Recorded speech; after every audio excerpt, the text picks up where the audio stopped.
বরিশাল থেকে এসেছেন এক মা ফিরোজা বেগম। ওনার দুই ছেলে কালু এবং মেয়েরা এই দুই সন্তানকে গুম করেছিল এই স্বৈরাচারী সরকার। আমি ফিরোজা বেগম ওকে অনুরোধ করছি বসে পড়ার জন্য।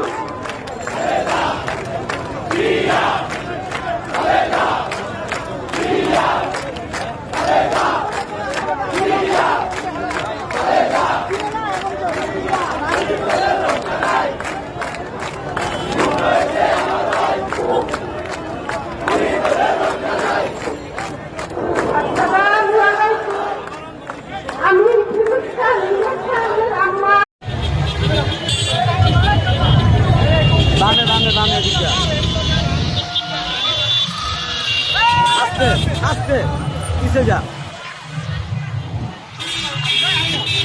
আরো আগে তুমি মাঝখানে যা, আরো মাঝখানে যা।